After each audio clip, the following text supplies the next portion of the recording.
Buenos días. Reciban un cordial saludo de la Sociedad Venezolana de Cirugía Ortopédica y Traumatología, dándole la bienvenida a este reinicio de actividades de sabatinas de la SBCOT en línea, agradeciendo la presencia de ustedes el día de hoy, al doctor Gonzalo Gómez de Argentina por el tiempo que te está dedicando a la sociedad y a la educación en Latinoamérica, al doctor Franco Cordivani, al doctor Eduardo Bustillo y Ramón Vallenilla, quienes cordialmente nos están acompañando el día de hoy. Es para la sociedad pues un honor continuar con esta actividad que va en pro pues, de la educación en Latinoamérica. El día de hoy tenemos asistencia de médicos de toda el área de Latinoamérica y especialmente de Venezuela. Doctor Franco, bienvenido, muchas gracias y bueno, le dejo a ustedes el micrófono para iniciar nuestra actividad sabatina.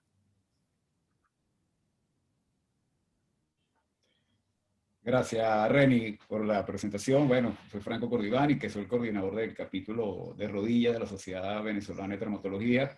Y bueno, y agradeciendo también a Reni por estar siempre organizando esto, estimulando estos eventos vía web ahorita en tiempo de pandemia. Y esto sirve para enseñar y al mismo tiempo para aprender de estos webinars que estamos haciendo. Bueno, también agradecemos a todos, al público presente y a los patrocinantes que nos ayudaron también a publicar este webinar por las redes sociales. Y bueno, y hoy nos toca abordar un tema muy importante. Yo creo que es un tema que la cual se ve en todos los congresos, que es las lesiones meniscales, pero le pusimos un apellido, que es de la resección a la preservación. Sabemos que últimamente hay unas tendencias a la preservación del menisco. Leyendo estadísticas, se realizan en el mundo actualmente 1 millón de menisectomías cada semana. Solamente en Europa se realizan 7.000 menisectomías semanales. Por lo tanto, con estos nuevos conceptos ahorita de preservación, creo que en un futuro estos números van a ir disminuyendo, ¿okay? Y todas las consecuencias que produce una menisectomía. Para este tema hoy como dijo el doctor Cárdenas, hemos elegido a 2 expertos, colegas y especialistas en el manejo de lesiones meniscales, ¿okay? Como el doctor Gonzalo Gómez de Buenos Aires, Argentina, al doctor Ramón Vallenilla de aquí Caracas, Venezuela, para que prácticamente hablen de este importante tema. Y los dejo con el doctor Eduardo Bustillo, que va a ser el panelista hoy del webinar, que es jefe de la unidad de rodilla del Hospital Domingo Luciani, de la Clínica Rodilla, y adjunto de la unidad de rodilla del Centro Médico Docente de la Trinidad y Instituto Médico La Floresta. Eduardo, te dejo para la presentación de los invitados y del webinar. Muy buenos días a todos, muy buenos días a todos los participantes, muy buenos días, jefe. Pues hoy tenemos la grata compañía de estos 2 expertos cirujanos de la preservación articular y de reemplazos articulares. En primera instancia tenemos al doctor Ramón Vallenilla, de la ciudad de Caracas, Venezuela, de la unidad de reemplazos articulares y preservación articular del Centro Médico Santa Paula y Centro Médico de Caracas. Parte de su charla, o parte de la que vamos a basarnos hoy, es basándonos en la teoría de esa herramienta que tenemos de la biotecnología en la preservación meniscal. Y en un segundo espacio tenemos al doctor Gonzalo Gómez, que nos acompaña desde Argentina, especialista en traumatología y ortopedia, especialista en medicina del deporte, director de Sport Medicine, realización de Sport Medical Global, Centro de Traumatología de Medicina y Deporte de Buenos Aires.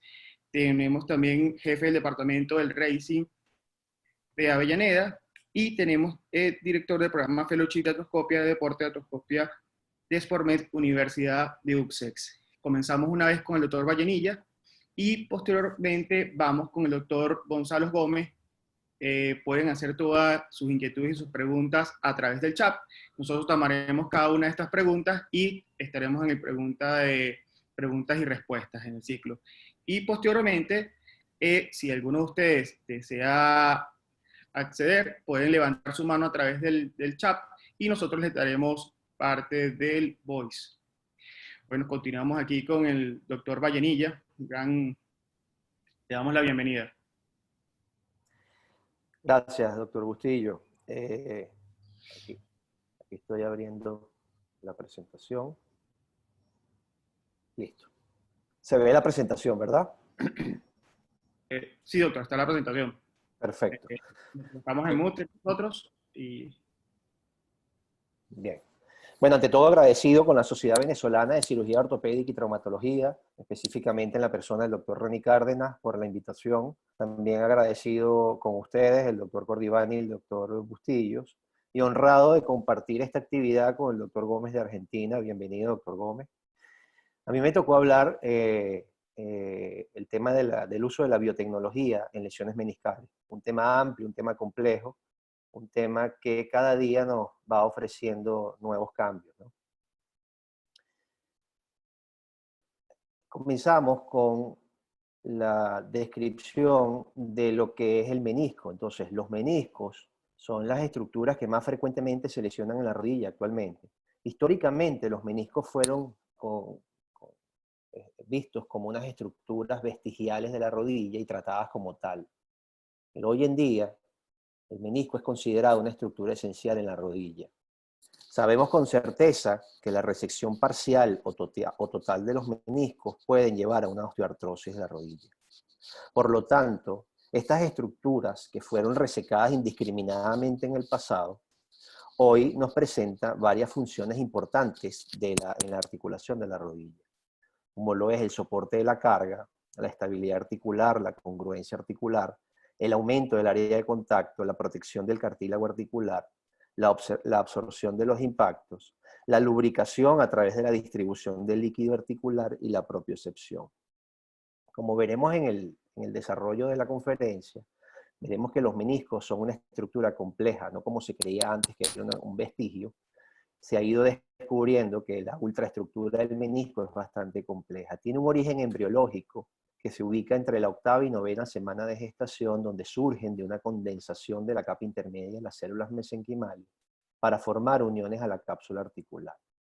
Entonces, esta población celular y vascularización del tejido se va modificando con distintos elementos como la movilidad, el estrés articular y posteriormente la bipedestación postnatal, lo que hace una modificación en la arquitectura de este tejido con menos celularidad, más fibras de colágeno y una vascularización periférica, para al final terminar en dos estructuras fibrocartilaginosas de formas diferentes, como es el menisco interno y el menisco externo, con un colágeno como proteína predominante, una matriz extracelular de baja celularidad y una vascularización con una distribución periférica alrededor del 10 al 15%.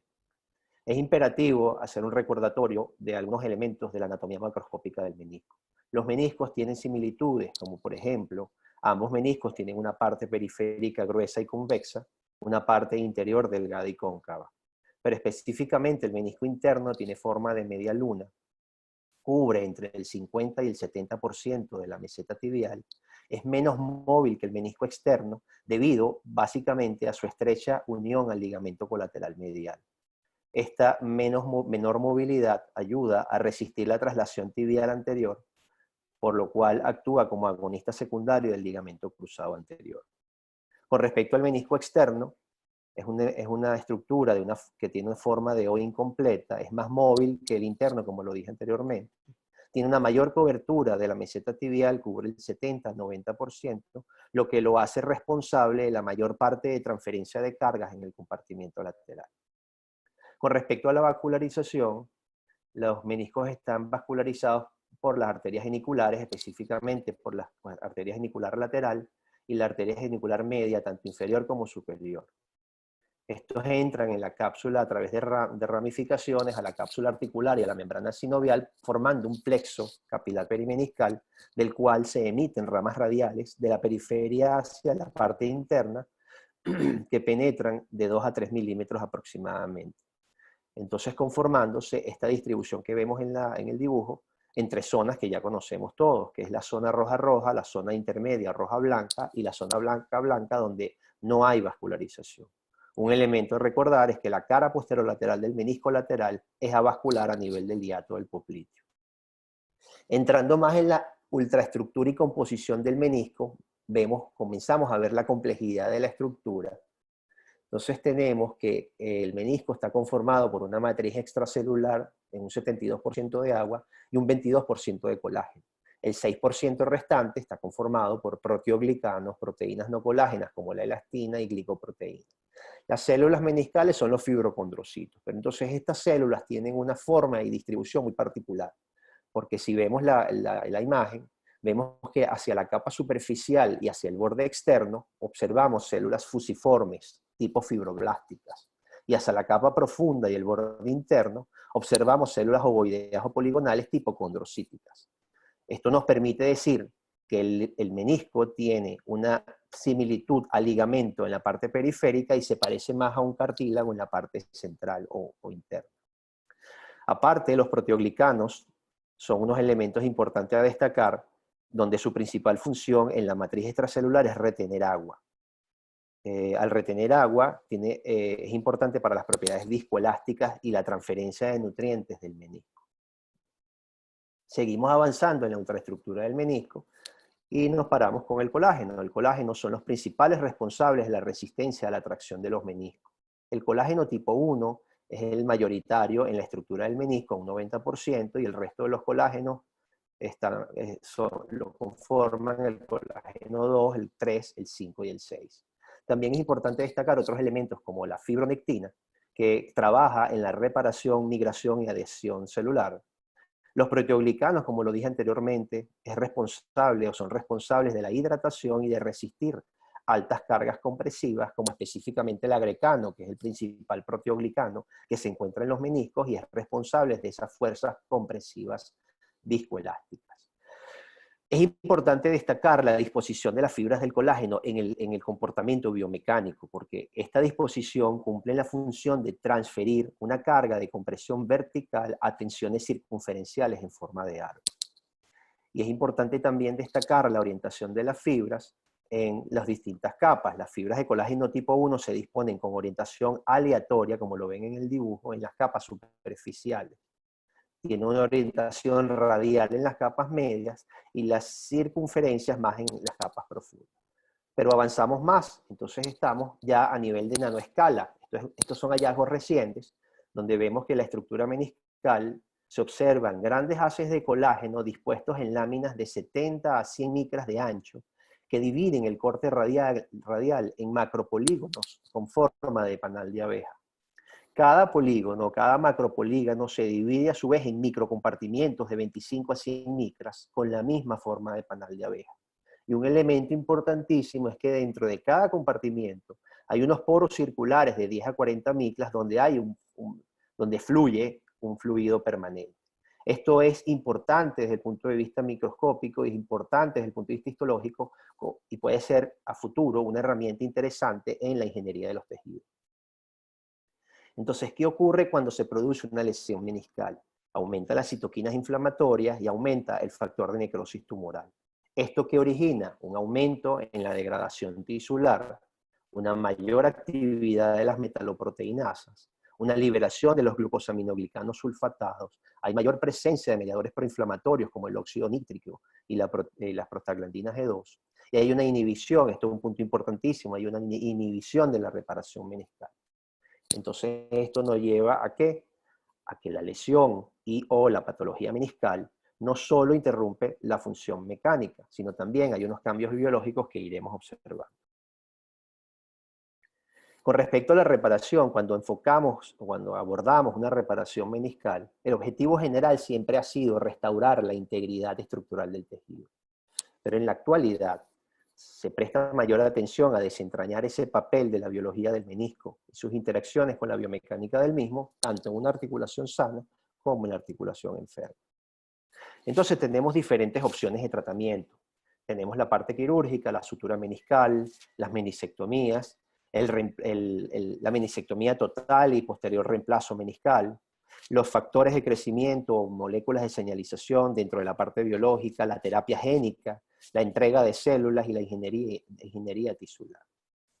Entonces tenemos diferentes herramientas, pero antes de entrar a detallar estas herramientas, es importante recordar que la medicina regenerativa se basa en una cosa que se llama tríada regenerativa. Esta tríada regenerativa tiene 3 pilares, como lo son la matriz extracelular, la célula y las moléculas de señalización.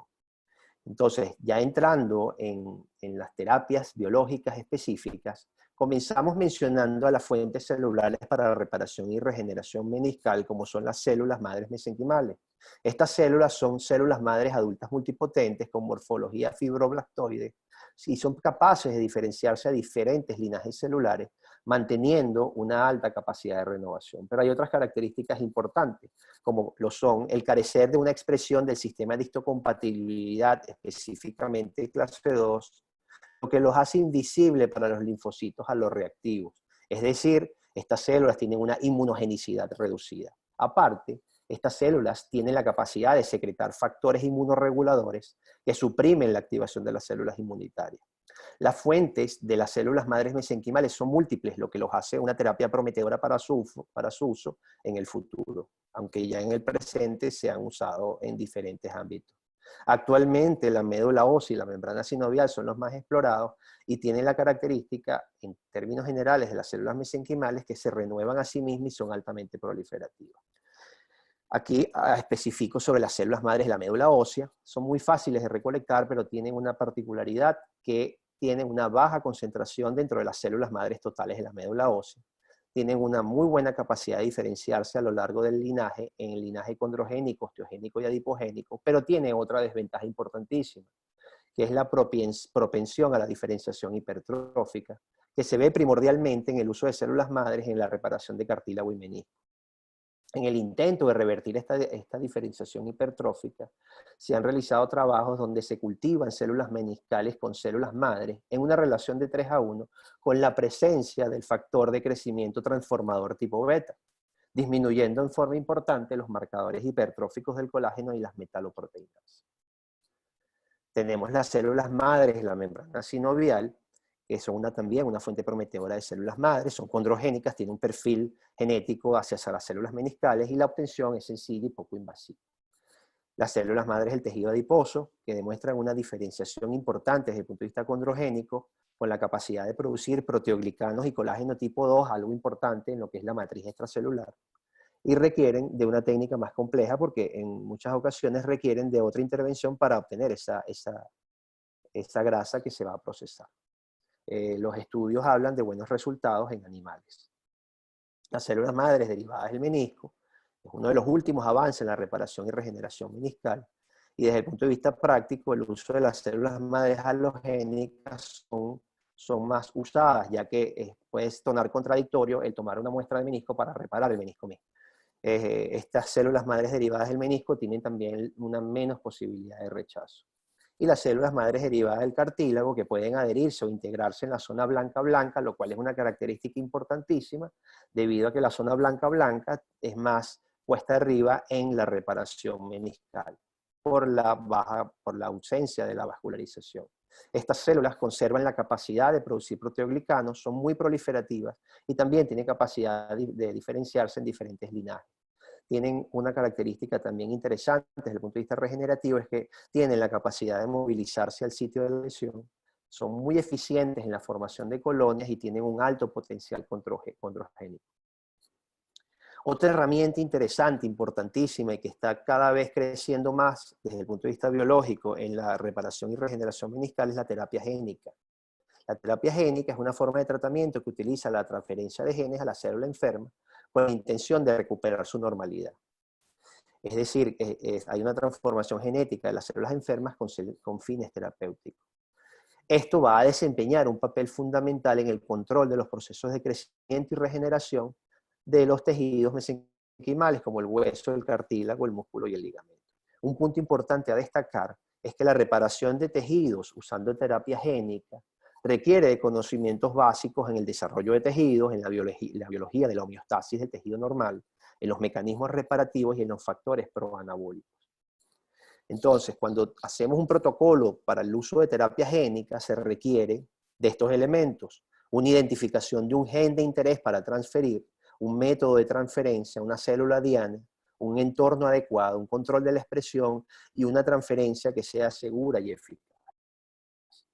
Para entender mejor la terapia génica, en términos generales, ¿qué es la terapia génica? Es intentar pasar una secuencia de aminoácidos hacia el interior de la célula y específicamente al interior del núcleo celular para producir una modificación en esa célula y producir la secreción, por ejemplo, de alguna proteína en específico.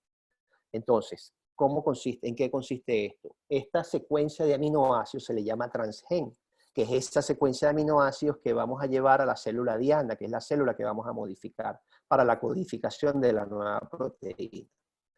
Pero entonces, pasar el transgen a la célula, para pasar el transgen a la célula necesitamos de un vector. Ese vector es el vehículo empleado para introducir el transgen a las células diana y se puede usar de dos formas, el vector viral o el vector no viral. Cuando usamos el vector viral, el proceso se llama transducción. Cuando usamos un proceso o un vector no viral, el proceso se llama transfección. Por lo tanto, al final, tenemos una célula diana que sintetizará la proteína deseada una vez que se haya introducido ese transgen.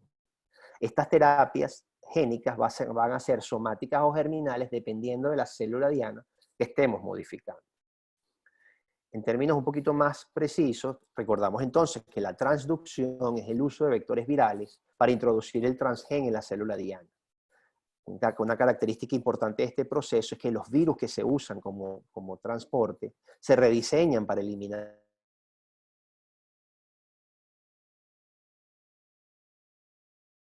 Recordar que los virus siempre mantienen cierta inmunogenicidad. Con respecto a la transfección, que es la terapia génica, no usando vectores virales, es decir, la introducción de ADN desnudo en una célula eucariota, aquí tenemos diferentes procesos por medio del cual podemos llevar eso al interior celular. Cuando usamos terapia génica, ¿qué podemos lograr o cuáles son algunas de las cosas que podemos lograr? Inhibir los procesos inflamatorios que producen daños y degeneración en los tejidos conectivos e inhibición de los procesos de reparación.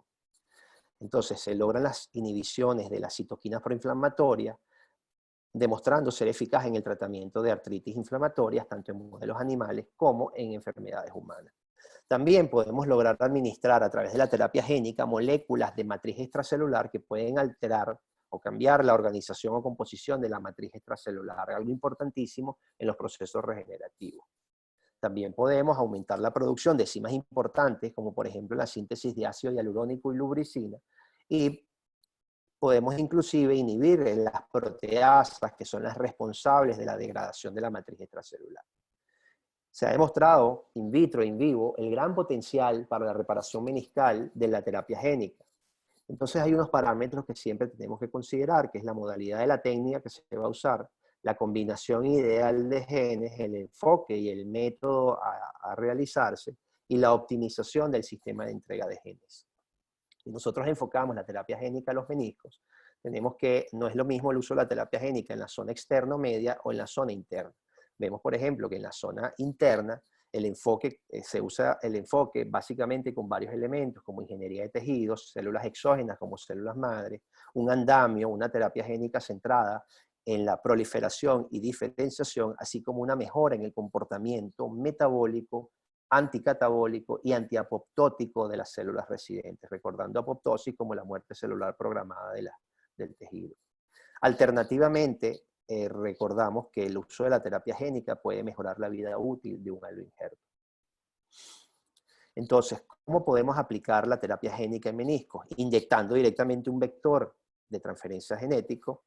También podemos administrar células genéticamente modificadas, implantar un material biocompatible que proporcione un factor recombinante, la aplicación de plasma rico en plaquetas, plasma rico de factores de crecimiento, la colocación de coágulos de fibrina, el uso de un biomaterial que libere algún vector de transferencia de genes o el trasplantar un material sembrado con células modificadas genéticamente. Tenemos otra herramienta, aparte de la terapia génica y las células que mencionamos anteriormente, es la ingeniería de tejido basada en andamios. Estos andamios que se usan para la reconstrucción y regeneración del menisco. Estos andamios pueden ofrecer características ventajosas, como el control en el diseño de formas, la porosidad, la personalización de la estructura, las características biomecánicas combinaciones, etc. Es de relativamente fácil disponibilidad y también es reproducible. Los andamios pueden ser naturales o sintéticos según la conformación de su estructura y también pueden ser celulares o acelulares. ¿Cuál es el desafío de un andamio, de un implante meniscal? Aquí tenemos esto que es importantísimo tenerlo presente. Un implante meniscal debe tener una adecuada fijación del injerto para evitar su extrusión, que sea de una ingeniería de la estructura que logra adaptarse a 3 elementos fundamentales desde el punto de vista biomecánico: a la compresión, a la tensión y al cizallamiento. Que la selección de las características de la superficie para minimizar el daño real a las superficies de tibia y de fémur. También respetar la tribología mímica del menisco nativo. La tribología, recordamos que es esa ciencia que estudia el manejo de fricciones y líquidos entre las dos superficies. Otro elemento importante dentro del desafío de un implante meniscal es la reproductibilidad de la estructura en forma tridimensional y que la degradación y su producto no deben ser tóxicos. Esto es importante rescatarlo y recordarlo siempre a la hora de tomar decisiones en la colocación de un implante meniscal. Con respecto a los biomateriales que son acelulares y celulares, son los acelulares los más usados, son los que han dado quizás más éxito. Brindan un soporte tridimensional y pueden ser bioactivos o bioinertes. En Estados Unidos hay pocos aprobados por la FDA, este es uno de ellos, el Collagen Meniscus Implant, el CMI, que se deriva del colágeno bovino, tiene una característica de ser poroso, y tras la implantación, varios estudios han informado sobre la infiltración celular. Está disponible como un dispositivo en forma de media luna que requiere la adaptación de esa estructura dentro del defecto meniscal, por lo que obliga al cirujano a realizar la adaptación al defecto, y esto podría originar desajustes de tamaño que altera la biomecánica. Y un factor importantísimo es que a largo plazo se puede producir una contracción de este implante, quizás por degradación, lo que conduciría a una función biomecánica disminuida. Otro elemento, dentro de los muchos elementos que hay, es el poliuretano, que es sólido, es sintético y es no degradable. Este diseño específicamente, el ActiveFit, es una versión mejorada de los andamios de poliuretano. Es un andamio compuesto, es biodegradable y está compuesto por polímeros sintéticos donde el 80% es policaprolactona y el 20% es poliuretano. Tiene la característica de permitir infiltración celular de condrocitos y fibrocondrocitos, lo cual es importantísimo desde el punto de vista biológico. Y los trabajos han reportado un buen resultado a los 2 años, pero a los 5 años se ha demostrado falla y contracción del tejido, por lo que demuestra una poca eficacia a largo plazo y en comparación con la meniscectomía parcial no ha demostrado ser una gran opción. En resumen, con respecto a los biomateriales básicamente acelulares, brindan un soporte tridimensional, pueden ser bioactivos o bioinertes, se han desarrollado a partir de materiales sintéticos y naturales con éxito demostrado en el reemplazo parcial del menisco. Esto es un punto importantísimo, porque cuando hablamos de reemplazo siempre se pensaba en reemplazo total, pero existe esa posibilidad de reemplazo parcial con estos materiales. Los materiales no degradables podrían causar fricción en las superficies adyacentes del cartílago y por lo tanto estos materiales van a necesitar o deben necesitar a futuro una estrategia regenerativa para evitar su contracción en el tiempo. Los biomateriales degradables podrían tener más potencial para la reparación del menisco.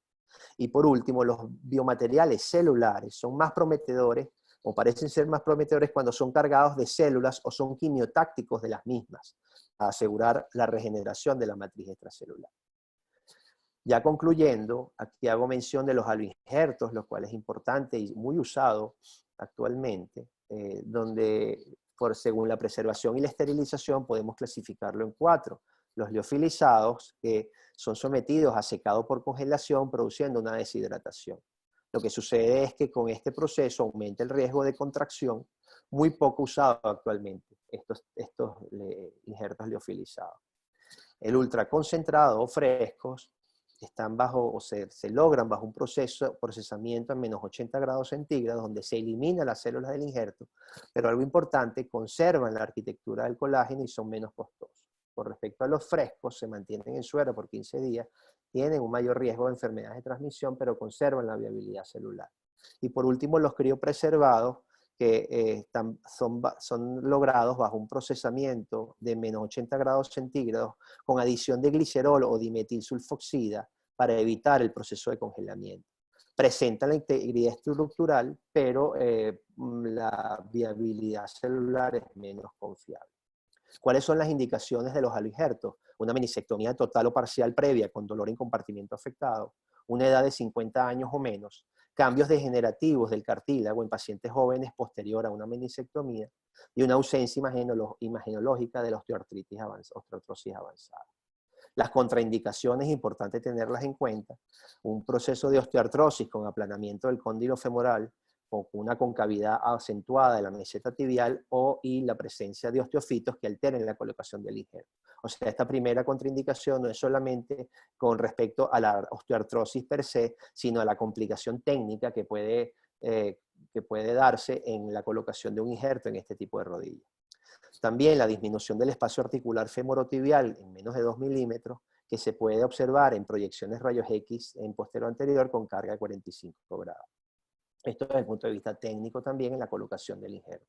La mala alineación axial, la inestabilidad ligamentaria no corregida, la artrofibrosis, la atrofia muscular, la infección sistémica o local, la obesidad o un índice de masa corporal mayor de 35 o el tabaquismo son contraindicaciones para la colocación de aloinjerto. Por último, hago mención del plasma rico en factores de crecimiento o moléculas de señalización, y la mención la hago en base a 2 trabajos que me parecieron interesantes plantearlos aquí. Este primer trabajo evaluó la efectividad y la seguridad de la aplicación del plasma rico en plaquetas en la reparación artroscópica de un desgarro vertical completo del menisco localizado en la zona intermedia, es decir, la zona roja-blanca. Fue un trabajo prospectivo, aleatorio, doble ciego a 37 pacientes, donde a un grupo se le colocó plasma rico plaquetas y a un grupo control se le colocó solución salina durante la intervención quirúrgica. Se hicieron evaluaciones funcionales de IKDC, KOS, el WOMAC y la escala visual analógica, y en algunos pacientes se hizo un second look y en otros pacientes se hizo una resonancia magnética nuclear. Los resultados es que la tasa de curación a las 18 semanas fue mucho más alta en el grupo PRP en comparación con el grupo control. Y todos los índices funcionales fueron mejor en el grupo PRP. No hubo ningún efecto secundario. Otro trabajo que me pareció interesante traer a colación fue que buscaba investigar la efectividad y la seguridad de la aplicación percutánea de plasma rico en plaquetas o plasma rico en factores de crecimiento para complementar la reparación meniscal crónica. Se usaron 72 pacientes en un estudio prospectivo, aleatorizado, doble ciego y controlado, donde se sometieron a trepanación meniscal, recordando el proceso de trepanación como la perforación del menisco desde la periferia hacia el sitio de la lesión. En un grupo se le colocó plasma, en otro grupo solamente se le hizo la trepanación. La conclusión es que la trepanación del menisco con PRP mejora la estructura meniscal y las pruebas funcionales. Entonces, para finalizar, podemos concluir que los meniscos son estructuras esenciales en el adecuado funcionamiento de la rodilla, que la meniscectomía parcial o total conlleva o puede conllevar a una osteoartrosis. El enfoque en el tratamiento del menisco debe ser no solamente estructural y mecánico, sino la biología es fundamental para lograr el éxito.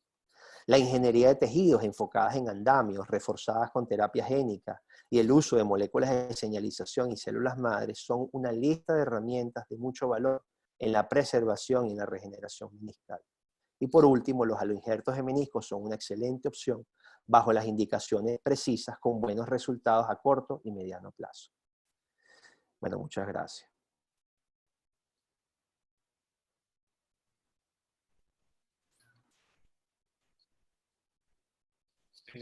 Doctor Gonzalo, vamos a invitar al doctor Gonzalo Gómez.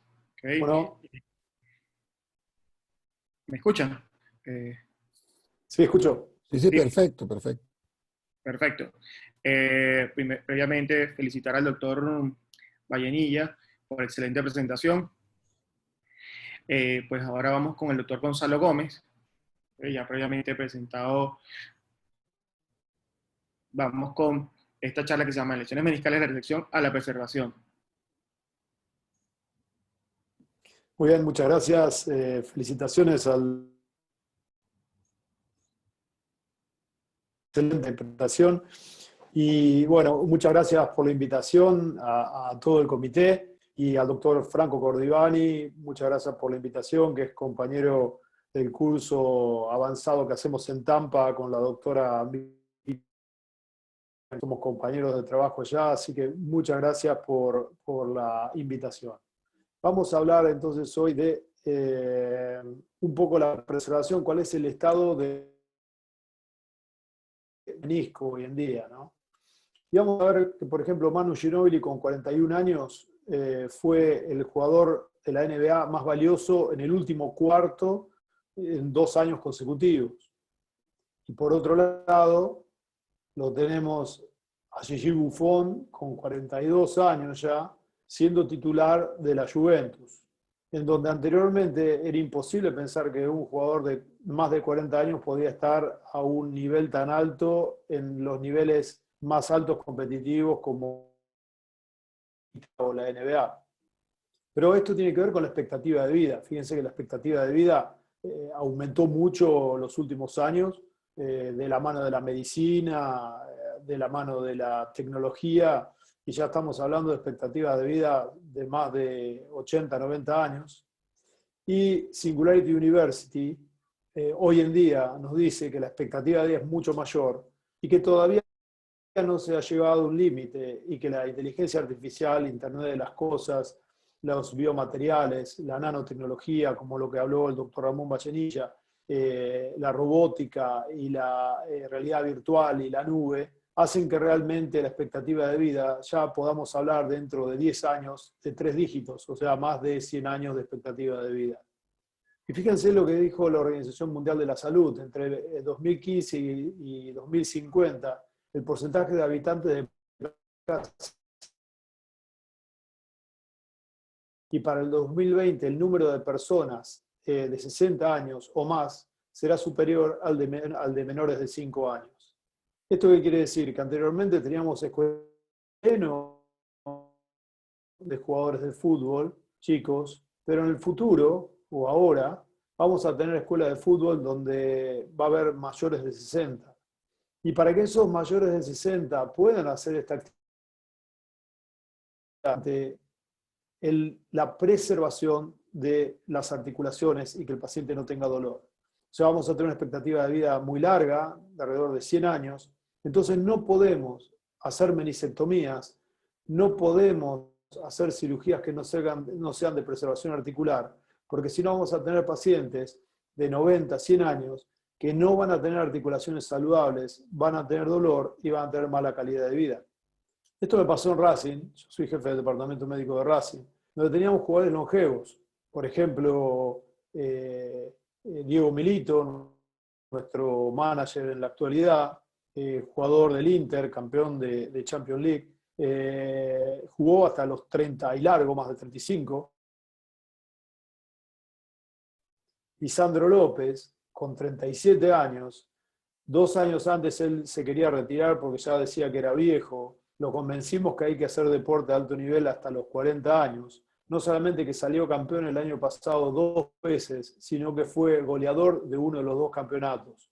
Entonces, esto es lo que nosotros llamamos longevidad deportiva. Es un concepto totalmente nuevo, porque antes la medicina del deporte lo que quería hacer era poner rápido a jugar el jugador. Y el paradigma de la medicina del deporte ha cambiado, en donde no hay que ponerlo rápido, sino que tenemos que ir de la preservación a la performance, y este es nuestro nuevo paradigma de la medicina del deporte. Hay que preservar para tener performance. Si no preservamos las articulaciones, si no preservamos las estructuras, nunca vamos a tener alta performance. Y fíjese, como decía el doctor Vallenilla, en 1884 se pensaba que el menisco era un remanente intraarticular que no tenía nada que ver con la función de la articulación. Pero hoy en día, como ya sabemos, hay una onda de salvar el menisco, save the meniscus. Y para eso nosotros tenemos de cosas que ya realmente no serían tan importantes en esta charla. Pero sí vamos a hablar de algunos conceptos biomecánicos para saber cómo tendríamos que reparar un menisco. El menisco tiene, como dijo Ramón, dos capas, una capa profunda y una capa superficial. Y la capa profunda tiene fibras circunferenciales. Estas fibras circunferenciales están unidas también a fibras radiadas.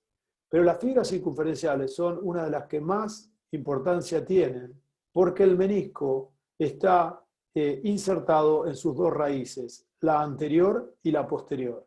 Y las fibras circunferenciales van de la raíz anterior a la posterior.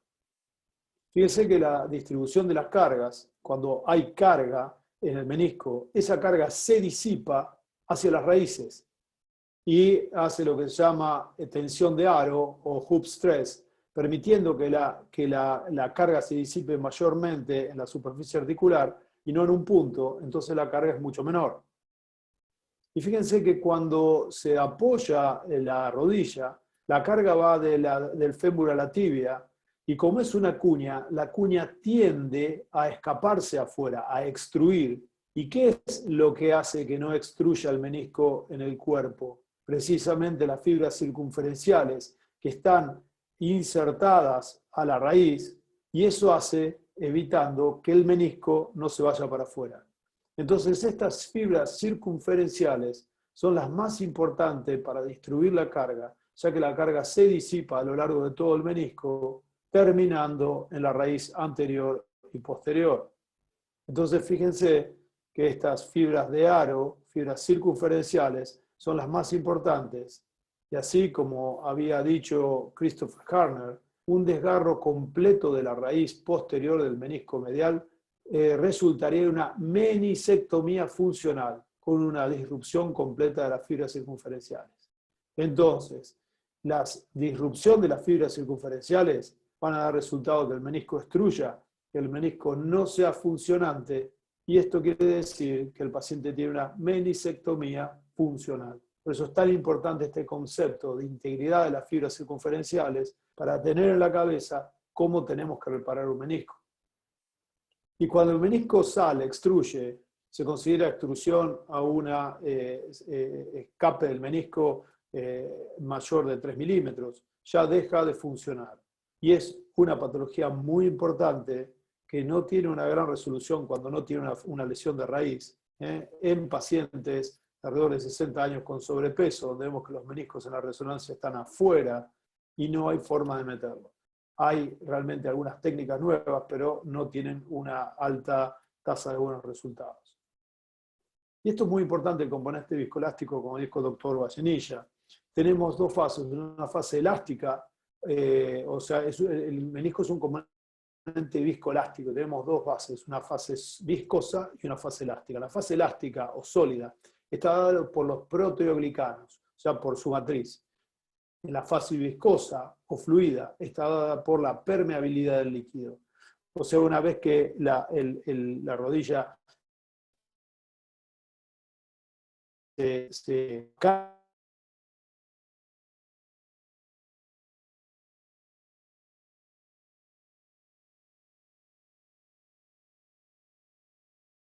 esponja de líquido que se llena y se exprime, como habló el doctor Basile,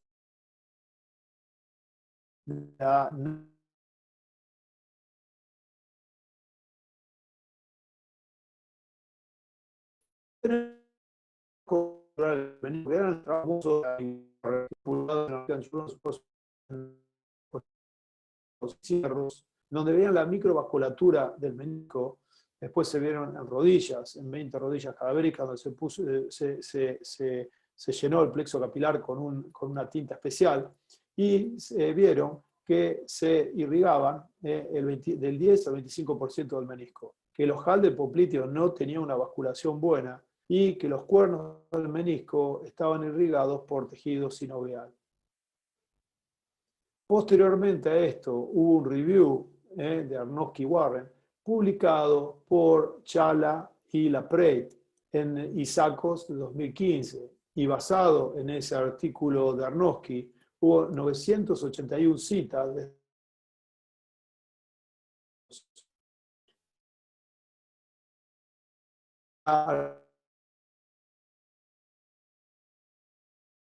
irrigaba del menisco, la arteria geniculada inferolateral irrigaba del 10 al 25% del menisco lateral, la membrana sinovial se extiende 3 milímetros sobre la superficie del menisco y que el 70 al 75% central se nutre por difusión, y donde las terapias ortobiológicas colaboran con la reparación en la zona blanca.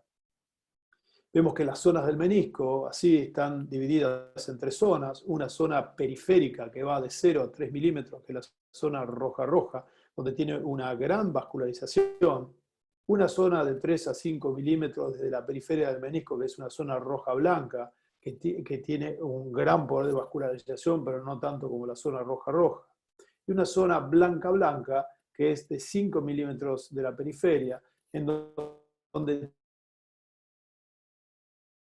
vascularización y de regeneración y cicatrización. Con respecto a la clasificación no vamos a hablar mucho, sí vamos a nombrar la clasificación publicada en el European Journal of Radiology en el 2016 por Isakos, en donde lo que se decía zonas de la zona blanca-blanca, blanca-roja y roja-roja, cuerno anterior, cuerno posterior y cuerpo.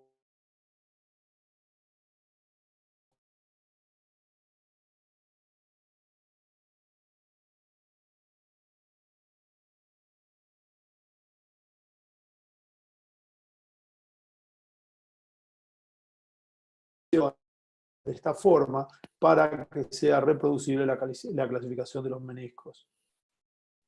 Y así llegamos a Fairbank,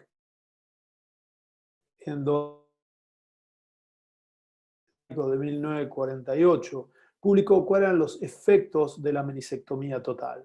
Y nosotros ya sabemos que los signos de Fairbank son un cóndilo aplanado, una disminución y una gran cantidad de osteofitos. Esto es lo que produce la meniscectomía, como sabemos, en las personas. Entonces, inmediatamente después de una meniscectomía hay un área de contacto femorotibial mayor, hay una fuerza de contacto que aumenta. Hay una inmediata fibrilación del cartílago y un aplanamiento de la superficie articular. Esto es lo que pasa inmediatamente después de una meniscectomía. Pero, ¿cuánto tiempo el paciente puede tolerar una meniscectomía? Y fíjense esto. Este es un trabajo en donde se hizo 40 años de follow-up de meniscectomías hechas en pacientes adolescentes, en donde se hizo una meniscectomía en una rodilla y la otra rodilla permaneció de control. O sea, es un trabajo muy simple y metodológicamente muy bueno, porque una rodilla queda como control, donde tiene las mismas variables que la otra, y la rodilla testigo es la que se hace la meniscectomía. Fueron 53 pacientes donde se hizo meniscectomía total en la adolescencia y 40 años de follow-up. Fíjense los resultados de este trabajo. El 13,2% de los pacientes se le realizó un reemplazo total de rodilla. Ya el 13 a los 40 años, 0,2% reemplazo total de rodilla. Todos los pacientes eran sintomáticos. El 100% de los pacientes que uno le hace una meniscectomía en la adolescencia son sintomáticos. Entonces no podemos esperar que lleguen a los 90, 100 años con buena calidad de vida. Aumenta 4 veces la posibilidad de ortoartrosis con respecto a la rodilla sana y aumenta 132 veces la posibilidad de un reemplazo total de rodilla. Por eso tenemos que desterrar el concepto de meniscectomía a los adolescentes. Esta charla la tratamos de achicar un poco, pero hay mucha evidencia científica de que la sutura menical tiene muy buenos resultados hasta los pacientes de 60 años. Nuestro límite de sutura meniscal hoy en día son 60 años. Pero el menisco no solamente, cuando hablamos de medicina del deporte, tiene una función de preservar la articulación con respecto a la artrosis. También tiene una importante función es una resonancia de menisco. Nosotros sabemos que la lesión del ligamento cruzado anterior hay una traslación anterior de la tibia, y más hay una rotación interna de la tibia, y el menisco externo, el platillo tibial externo, va mucho más rápido que el interno, por eso hay una rotación interna. Es plano el platillo tibial externo, por eso rota hacia interno, y al ser el platillo tibial interno cóncavo y el externo plano, el interno queda más estable en la lesión del ligamento anterior y para adelante el menisco, el platillo externo, rotando interno la tibia. Ahora bien, hay una estructura en cuña que va a dar esta traslación anterior y es precisamente el menisco cuerno posterior del menisco interno. Fíjense que es realmente una cuña como que la que se le pone a los autos. Fíjense trabajos como este publicados en el 2010, en donde se evaluó con estudios biomecánicos cómo funcionaba los cuernos posteriores de los meniscos. El cuerno posterior del menisco interno aumenta el Lachman y lo hay otro trabajo en 40 pacientes de 20 años donde se hizo un pivot shift con acelerómetro y se veía que la meniscectomía externa aceleraba más la rotación interna que la meniscectomía externa. Y acá hay otro trabajo de la American Journal of Medicine en 2010 en donde se hizo una reconstrucción del ligamento cruzado anterior y una meniscectomía interna. Y veía que en la reparación del ligamento cruzado anterior mejora la laxitud, y cuando no tiene cuerno posterior menisco interno, aumenta el Lachman. Entonces, fíjense, en definitiva, hoy en día lo que se sabe de concepto estabilizador del menisco es que los cuernos posteriores de los meniscos internos estabilizan la traslación anterior, o sea, estabilizan el Lachman. Y los cuernos posteriores del menisco externo estabilizan la rotación interna, o sea que estabilizan el pivot shift. Entonces, paciente que ya tuvo una meniscectomía del menisco externo y se rompe de nuevo el ligamento cruzado anterior y no tiene un slope tibial más de 7 grados, o sea, no tiene una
Hola. Aló, Hola, hola, doctor. doctor Gonzalo, ¿me escuchamos? Hola. Sí, Ahí, sí, ¿se había cortado mucho? se cortó un poco, pero, ¿Se cortó mucho? No, doctor, no. La parte de la cuña, Perdón, ¿de qué estaba hablando en ese momento? de la Ah, de la estabilización. cuña, bien. Ahí No, no, no, seguimos. de la parte del menisco, el cuerno posterior, el menisco Ahí interno, está. relación anterior y el menisco externo, el pivot shift. Ahí está, perfecto. comparte pantalla, doctor. ¿Me compartí pantalla, doctor? Ok. Ahí, Ok, ahí vamos. Muy bien. perfecto. Entonces, habíamos visto esto, no sé si lo habíamos visto, Sí, sí lo habíamos visto. este artículo, en sí. donde se hizo con acelerómetro. Esto lo habíamos visto. Entonces, en definitiva, el cuerno posterior del menisco interno estabiliza la traslación anterior, o sea, estabiliza el Lachman, y el cuerno posterior del menisco externo estabiliza la rotación interna, o sea, que estabiliza el pivot shift. Por eso, en un escenario en donde nosotros tenemos un paciente al que ya se le hizo una plástica de ligamento cruzado anterior, pero se le hizo una meniscectomía del externo, fundamentalmente, y se vuelve a romper ese ligamento cruzado anterior, y no tiene un tibial slope mayor de 7 grados, que es otra de las causas de revisión, de ruptura del ligamento cruzado anterior, a ese paciente habría que hacerle un trasplante de menisco, una revisión del ligamento cruzado anterior y un ligamento anterolateral. Por eso es muy importante evaluar los cuernos posteriores como estabilizadores también de la rodilla en las revisiones. ¿Y cuál es el paciente ideal para ser un paciente joven, menor de 40 años, aunque sabemos que hoy en día le hacemos suturas meniscales hasta pacientes de 60 años, con rodilla estable, con rodilla en eje y sin artrosis? Y esto es lo que nos pasó en un momento en Racing, donde teníamos dos pacientes.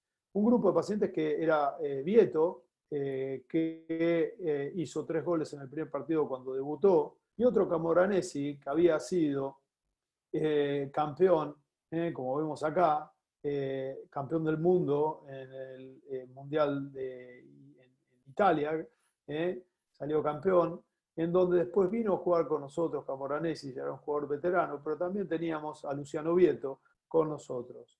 Antes pensábamos que si había que hacerle una sutura meniscal se lo hubiéramos hecho Vieto, pero hoy en día, por más que sean profesionales, se les hace sutura meniscal. Entonces, anteriormente no se le hacía sutura meniscal a los pacientes, a los jugadores profesionales, y hoy en día sabemos que si queremos tener performance, tenemos que preservar las articulaciones. No puede entrenar a muy alto nivel un jugador con un menisco menos, con una meniscectomía, porque realmente no se va a bancar esa carga de trabajo. Con respecto a las contraindicaciones, la inestabilidad, no conviene hacerle nunca una sutura meniscal a un paciente que tenga una rodilla inestable porque esa sutura no va a aguantar. Grandes desejes, si tiene grande varo o valgo, conviene hacerle osteotomías. Artrosis prolongadas, extrusión meniscal, eso es algo muy importante porque hay que restituir las fibras radiadas, entonces hay que ver realmente cómo es el patrón de lesión. Mala calidad de los tejidos, por más que hoy en día nosotros tenemos técnicas de augmentación biológicas, sabemos que si es mala la calidad del tejido, eso no va a andar. Y mayores de 40 años, hoy en día estamos hasta 60 años haciendo suturas meniscales dependiendo de la calidad del tejido. Cuando hablamos de técnicas de sutura meniscal tenemos 3 tipos fundamentales. Inside out, que es de adentro afuera, que es la más barata, el gold standard, quizá la técnicamente un poco más compleja, pero al ser la más barata, el gold standard es la que primero tendríamos que elegir. Outside in, que es de adentro afuera con agujas espinales, y inside, que tiene un dispositivo más caro, que hoy en día en los países latinoamericanos, donde con la pandemia y ya problemas económicos, el dólar cada vez... Tenemos que saber que nosotros tenemos que suturar los meniscos, y como dijimos nosotros en Argentina, no le podemos suturar el menisco con un sistema all inside que sale $1000 el disparo, solamente a hijos de empresarios, y los hijos de los obreros también hay que hacerlo. Y el sistema inside out es un sistema muy barato, depende de nuestra técnica, y a ellos también se merecen hacer una sutura meniscal en pacientes adolescentes. Entonces tenemos los más caros, los más baratos, pero en este caso el más barato es el que mejor anda. Entonces no dejemos chicos o de mediana edad con lesiones en asa de balde haciendo meniscectomías porque hay técnicas muy baratas y esto tiene que llegar a todos los niveles socioeconómicos. Entonces, ¿cuáles son las estructuras en riesgo? ¿Por qué elegimos una técnica que es all inside, outside in, inside out? Precisamente porque está la arteria poplitea, el nervio peroneo interno y el ciático popliteo externo, en donde son las estructuras muy, digamos, peligrosas como para hacer una sutura meniscal. Pero ¿qué pasa? Hoy en día las técnicas nos permiten hacer todos los meniscos y trasplante de menisco sin ningún riesgo. Por eso tenemos que conocer las técnicas. Una cosa que es muy importante, fíjense este trabajo de Steve Cohen del 2007, donde en cadáveres hizo una tinción de la arteria poplitea con bario y hizo suturas meniscales. Y en varios casos había pinchado la arteria, había dañado la arteria poplitea, y en promedio en las suturas meniscales teníamos una distancia de 2 a 5 milímetros, inside out. all inside, perdón. Entonces tengamos cuidado con la arteria poplitea cuando vamos a hacer una sutura meniscal. Con respecto al sistema inside out, es muy importante la técnica en donde nosotros vamos a colocar una cuchara de cocina, tanto por adentro como por afuera, y vamos a hacer los puntos, vamos a hacer esto fundamental. La visión, la cámara va a estar en el mismo lugar que el menisco, o sea, menisco interno, cámara por interno, menisco externo,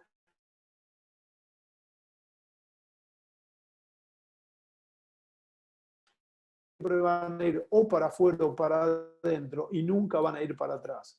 Entonces no hay tanto riesgo de penetrar y dañar la arteria poplitea, porque realmente si es un menisco interno, vamos a hacer los puntos del portal externo para adentro y prácticamente no hay daño de la arteria poplitea si hacemos la incisión correcta y si ponemos una cuchara como corresponde. Entonces nosotros usamos retractores de Henning o cucharas para este tipo de cirugías y usamos este tipo de técnicas all inside, en este caso la de Codmed, hay otras marcas que tienen, en donde se usa una aguja larga de nitinol con una sutura número 1 o 2 no absorbible en sus extremos para pasar la sutura. Entonces nosotros tenemos una, por ejemplo, lesión en asa de balde.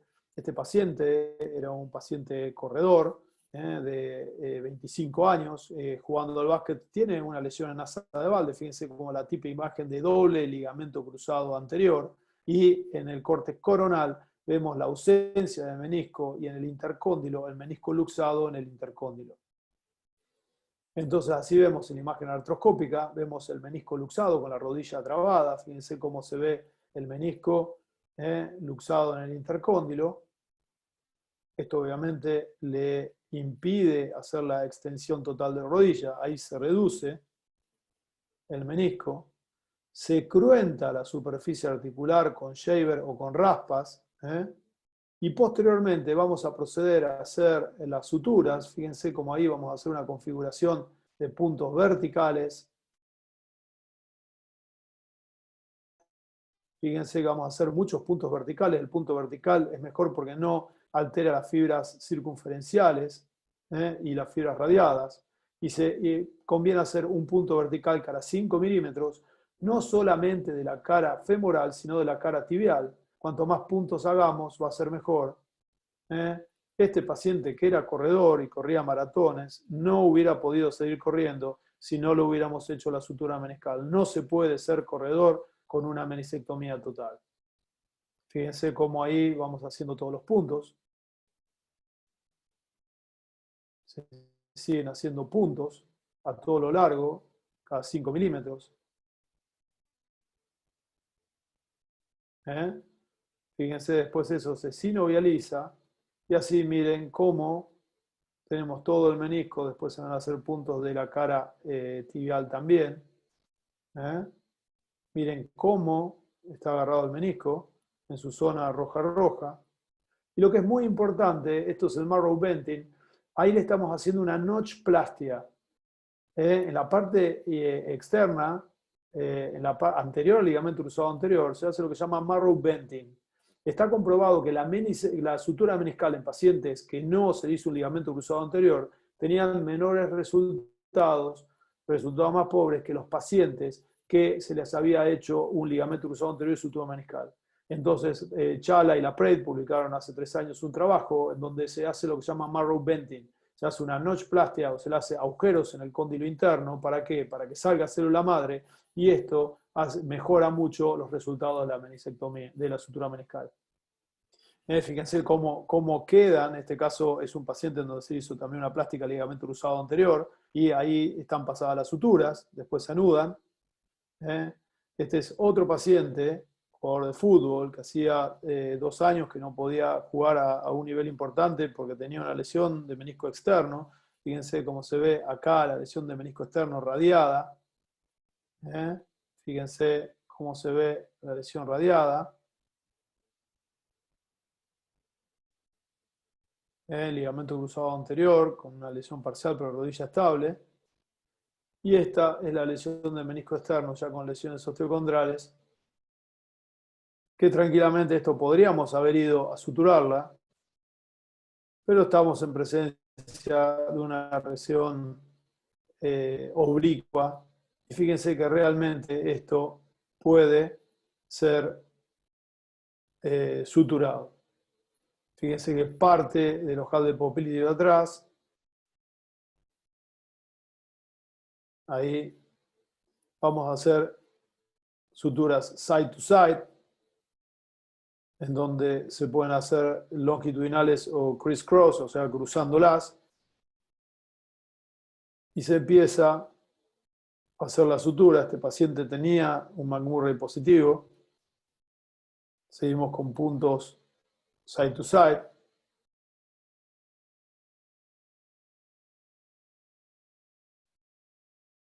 Se siguen haciendo puntos. Ahí prácticamente tendremos que haber hecho una menisectomía de todo el cuerno, parte del cuerno posterior del cuerpo. Vamos a la cara bursal, a la cara tibial también, a la altura del ojal de popliteo. Fíjense cómo ya tenía lesiones osteocondrales. Y posteriormente, cómo queda la reparación. A este paciente también se le hizo marrow venting. Y bueno, la cantidad, la idea es no mostrar tantos casos, porque también teníamos también casos que vamos a publicar ahora de lesiones del ligamento. Acá estamos haciendo el marrow venting, ven cómo estamos abriendo el intercóndilo y haciendo una notchplastia ahí en el intercóndilo para que las células madres vayan y bañen el tejido. Estamos haciendo ahora un trabajo de lesiones del ligamento popliteo meniscal, que es una enfermedad, una lesión específica del cuerno posterior menisco externo. Acá tenemos el portal externo, cómo hacemos la incisión externa, y cómo queda, miren la lesión, cómo queda. El paciente aumentó mucho el IKDC y el Techner y el Lisholm. Esto está en un trabajo, y fíjense cómo a largo plazo tenemos el menisco que está parcialmente destruido, pero está funcionante y el paciente sin síntomas. Puede seguir jugando al fútbol. Esta es la incisión externa. Y ahora vamos a otra técnica, la outside in. Tenemos que, con los problemas que tenemos actualmente en nuestros países, tenemos que tratar de buscar algunas técnicas que sean técnica outside in, o sea, de afuera adentro. Se puede hacer con agujas espinales. Fíjense que se pueden hacer con este set que se llama meniscus Mender, o también se puede hacer con agujas espinales, como esta, la aguja que se usa en la cirugía para hacer las punciones espinales. Y si no tenemos el asa, que viene el meniscus Mender, podemos poner un asa. El asa vamos a usar un nylon, como los que hacemos de sutura en piel, y podemos hacer con suturas tipo PDS o suturas no absorbibles, también número 2. Fíjense cómo podemos hacer tranquilamente esta técnica con un Etibond. En vez del asa la podemos hacer directamente con un lazo adentro de nylon. Entonces vamos a hacer la sutura afuera adentro, como acá. Esto es un cuerpo posterior. Nosotros realmente hoy en día podemos llegar bien al cuerno posterior. Ponemos un asa, la otra, pasamos el PDS. Fíjense que ahí metemos la aguja, tiramos del asa, y ahí nos queda la sutura. Fíjense el resultado final, cómo queda tranquilamente con puntos horizontales. También podemos hacer puntos verticales. La reparación del menisco en un menisco interno. Con agujas espinales, es otro caso. Fíjense la lesión del menisco.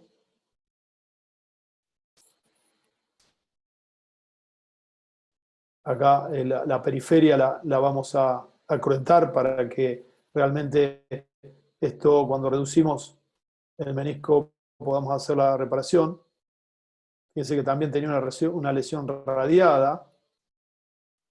Y ahí con técnica out-in vamos a poner las suturas. Ahí va, primera aguja. Elegimos esto porque precisamente estaba en la lesión.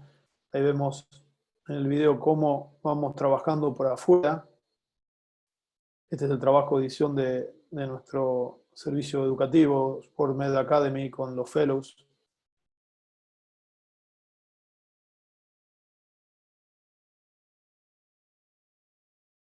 El punto a través del asa, fíjense cómo vamos trabajando afuera y adentro.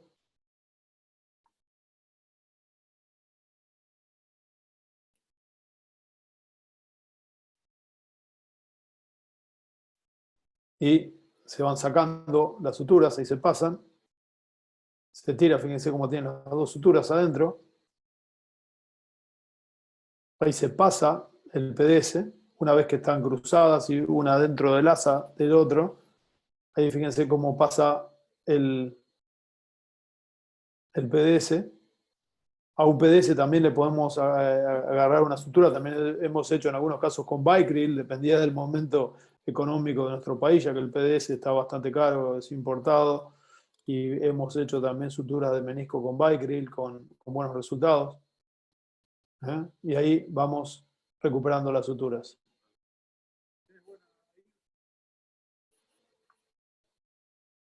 Después, posteriormente, una vez que están pasados todos, hacemos una pequeña incisión y recuperamos las suturas con una Halsted.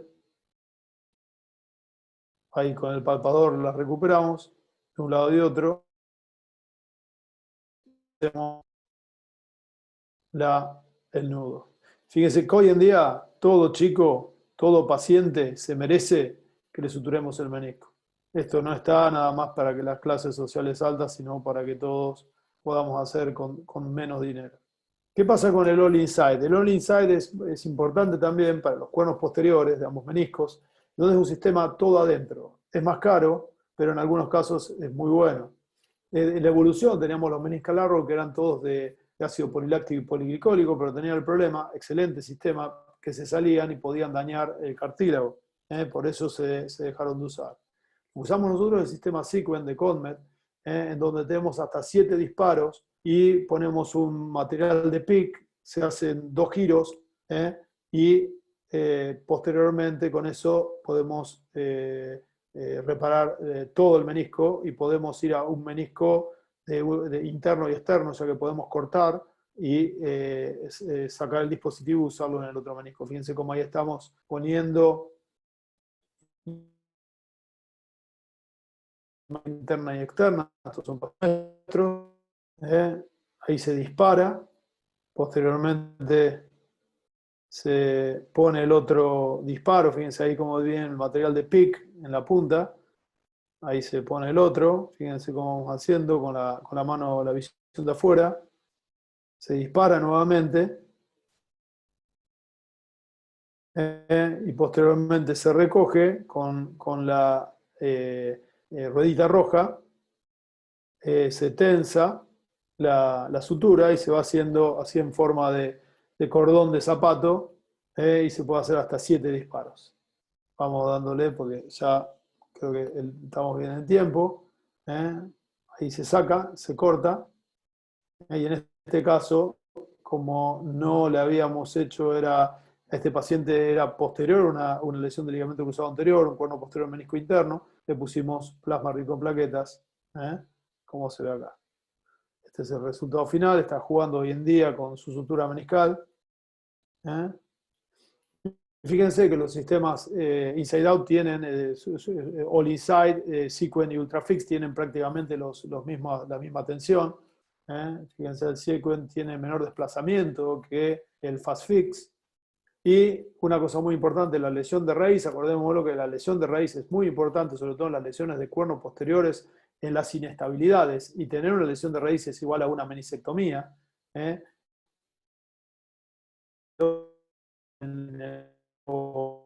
Interno, y el 7% del menisco externo.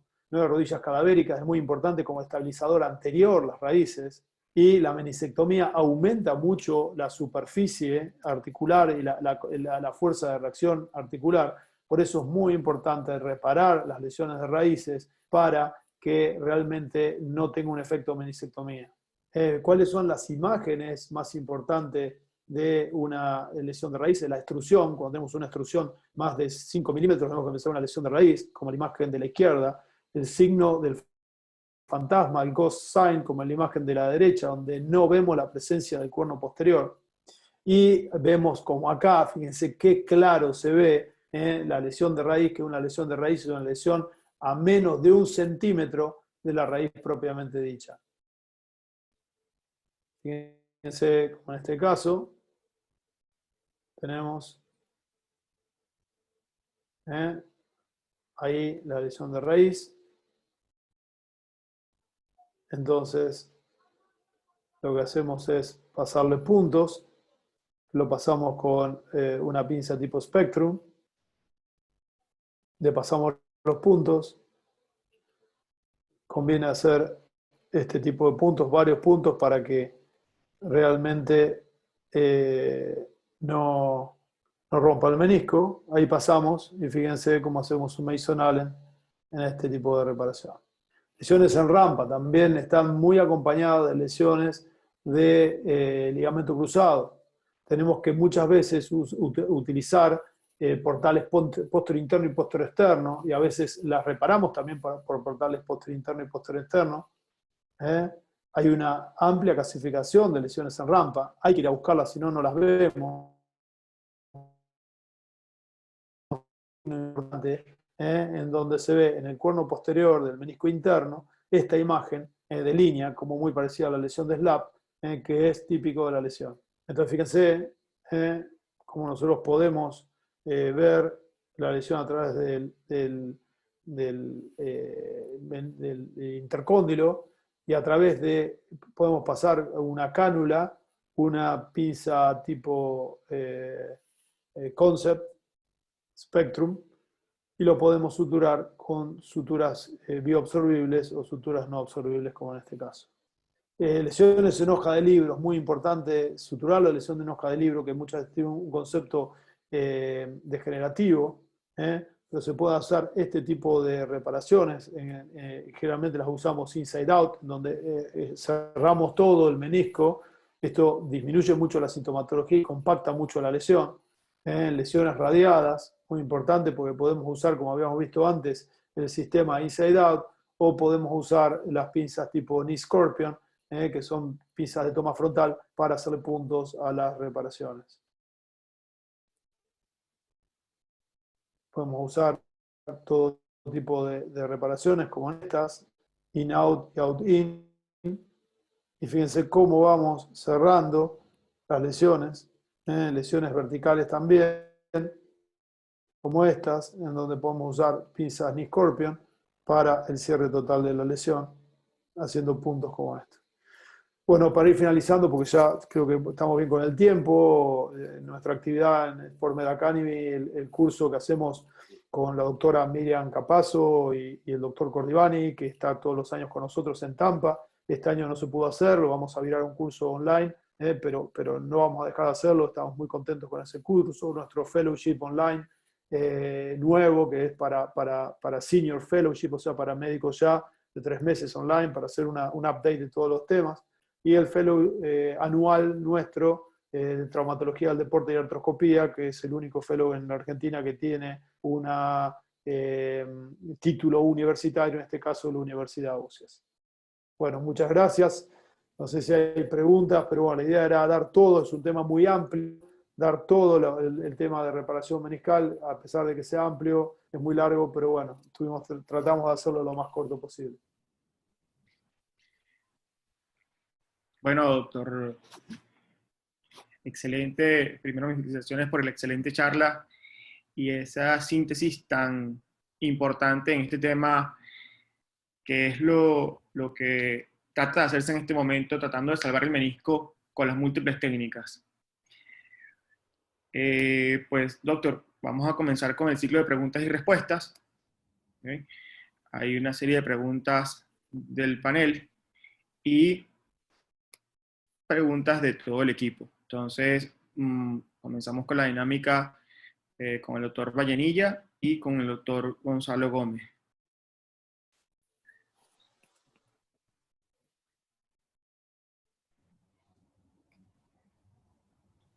Doctor Vallenilla, hay una pregunta del público donde establecen y quieren preguntar si usted establece un protocolo de un second look o una vista en aquellos pacientes que usó el esquema del PRP, si tiene algunos cambios radiológicos a través de la resonancia y de cuánto tiempo se la solicita. Sí.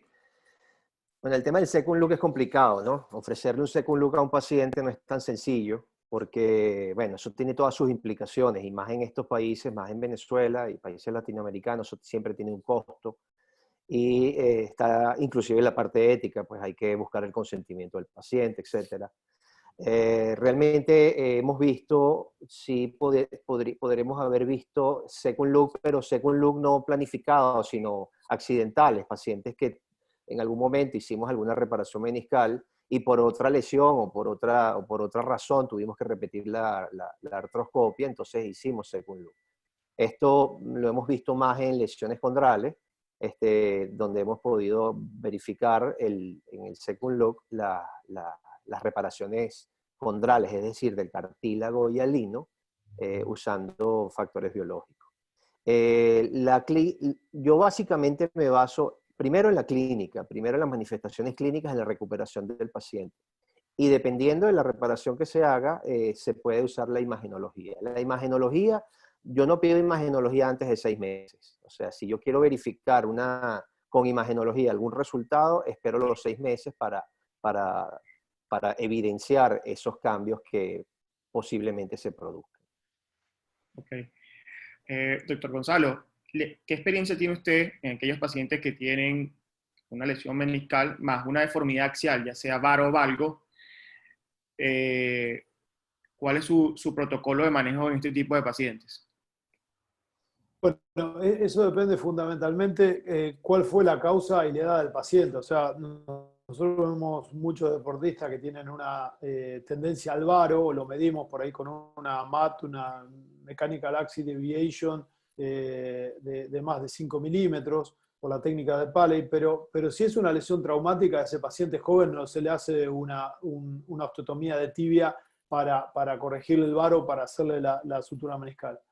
Ese es un escenario, la lesión aguda en paciente joven. Pero por otro lado tenemos la lesión que muchas veces es en pacientes de 50 años, en donde tiene trata. Pero sí tenemos pacientes que tienen varo y valgo, sobre todo lo que es más importante, pacientes con genuvalgo y lesiones de menisco externo, porque no se comporta igual el menisco interno como el menisco externo. El menisco externo tiene más en el valgo, tiene más tendencia a hacer lesiones degenerativas que el menisco interno.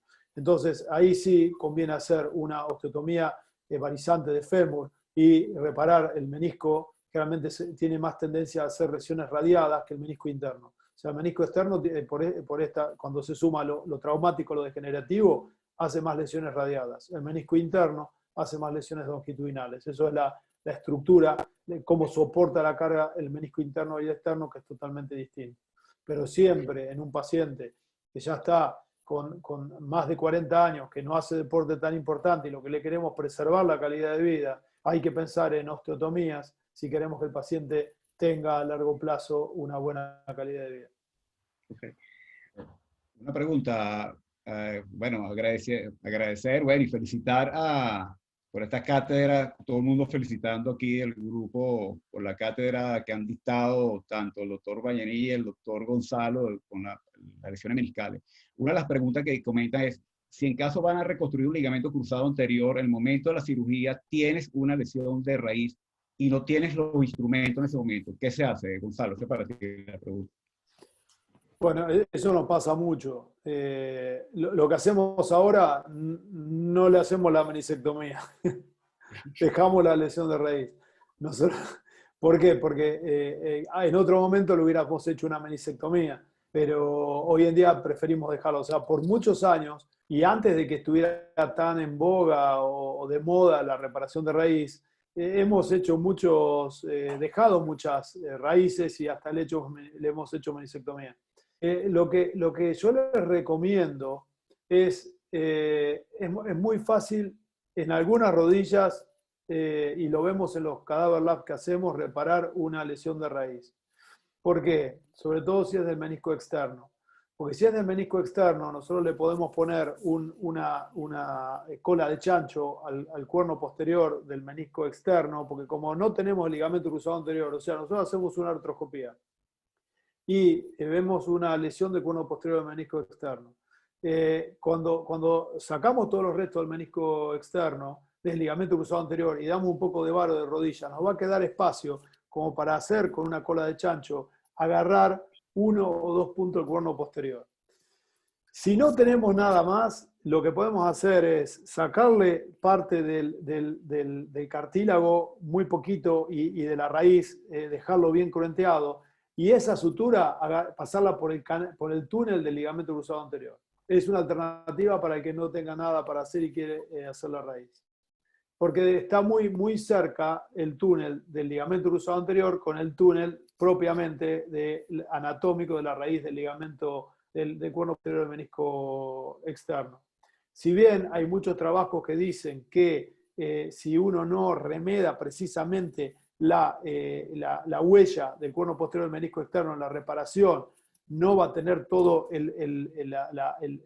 la actividad biomecánica de ese cuerno posterior del menisco externo, es preferible repararlo a través del túnel, y eso está descrito, del ligamento cruzado anterior, a no sacarlo o dejarlo. Entonces, como consejo, si no tenemos nada y solamente tenemos una cola de chancho, pasémosle un punto. Lo que se hace un loop, un lazo loop, para que agarre bien, porque si hacemos un punto simple, eso lo va a desgarrar. Si hacemos un lazo loop, el lazo loop lo va a bajar.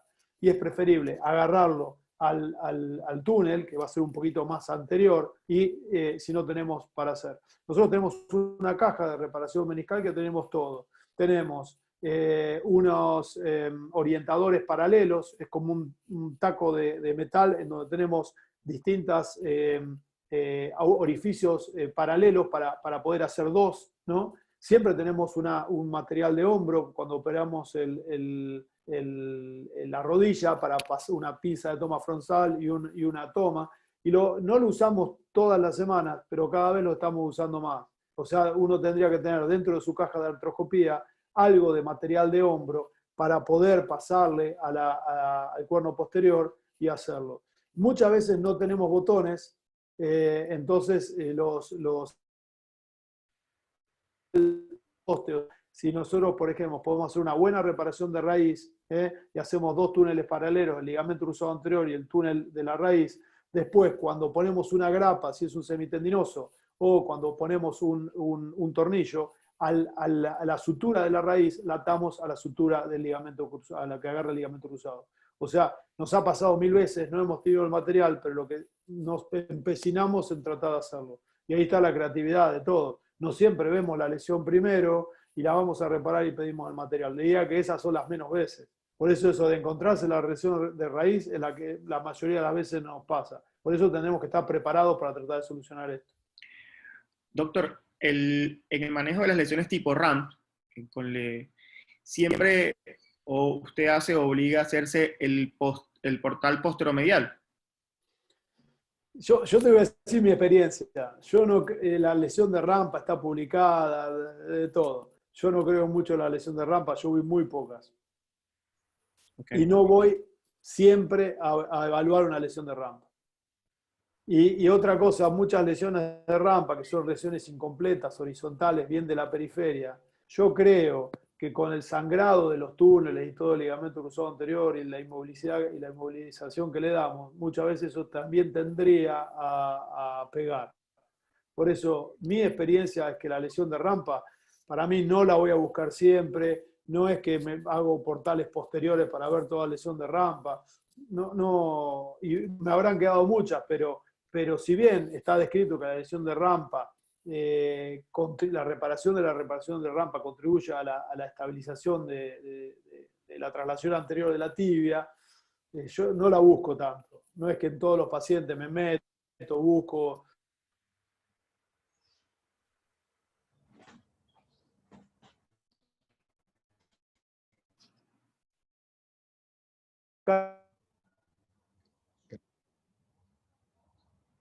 Creo que no hay señal, el que haya ¿Aló? señal a Gonzalo.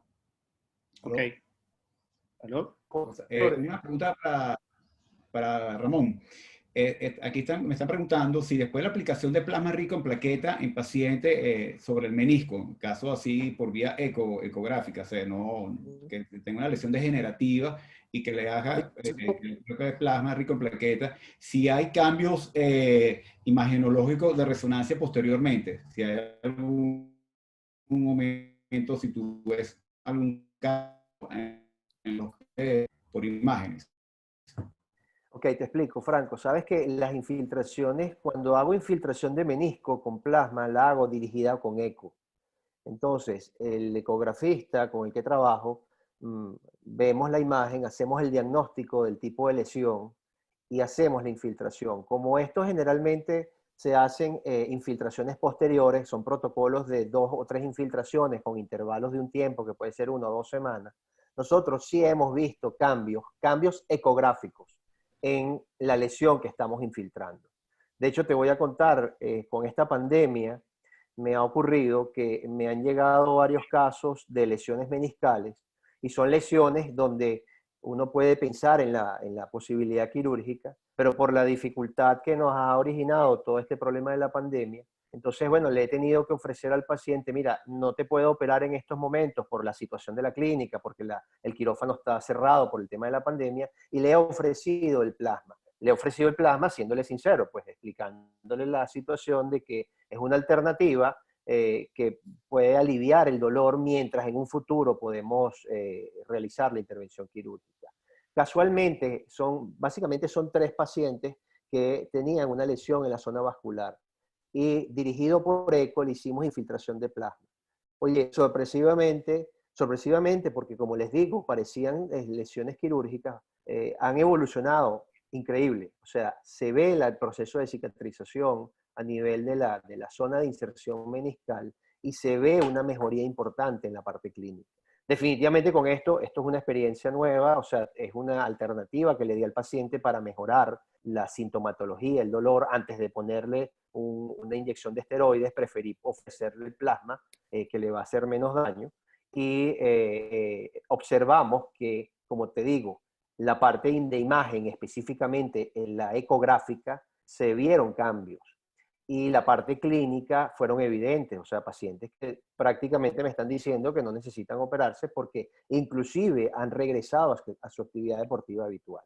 Entonces, más que buscar imágenes a nivel de resonancia, yo les recomendaría más a nivel ecográfico. Y como son infiltraciones guiadas por eco, uno puede ver la evolución imagenológica con la ecografía.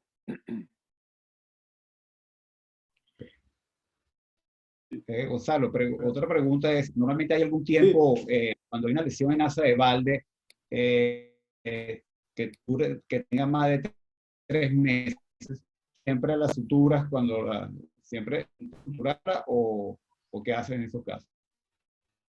Sí, la verdad que si la lesión llega, nosotros suturamos hasta 6 meses, ¿no? Lo que pasa es un tiempo largo y generalmente el paciente, la rodilla se traba, se destraba y viene con eso que se lo va trabando, reduciendo el menisco.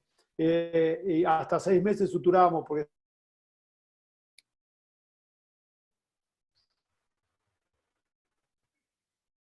la mastectomía.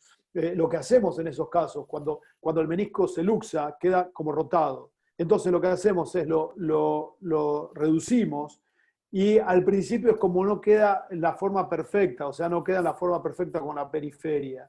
Entonces lo que hacemos, lo dejamos un rato ahí y cuando lo dejamos en esta posición, vemos que coincide plenamente. Eso pasa muchas veces con lesiones crónicas de ligamento cruzado anterior, en donde lo primero que hacemos es reducir el menisco y se nos vuelve, porque parece irreductible, hasta que logramos dejarlo ahí un rato y vemos que el menisco al principio está todo torcido y como helicoidal, Y cuando terminamos de hacer el ligamento cruzado anterior, vamos al menisco y el menisco realmente tomó su forma nuevamente. Entonces es un consejo, cuando vemos esos meniscos que son crónicos y están todos girados cuando los reducimos, esperemos un rato, que después de un rato eso queda bien las dos superficies. Tenemos de decir, bueno, este menisco hay que sacarlo. Después había otras preguntas que decían, ¿qué técnica menos costosa conoce para el manejo de la lesión de raíz? Bueno, menos costosa es agarrar los ligamentos cruzados anterior, pero si no, con una... Esto es lo que hacemos nosotros. Pasamos una clavija bien en la raíz, pasamos la mecha del endobotón, del botón, que es una mecha de 5 milímetros. A través de la mecha de 5 milímetros, o sea, pasamos la mecha, sacamos la clavija y le pasamos un PDS o una cola de chancho o un lazo a la, ¿cómo se llama? A la mecha esta de 5 milímetros, al alma de la mecha.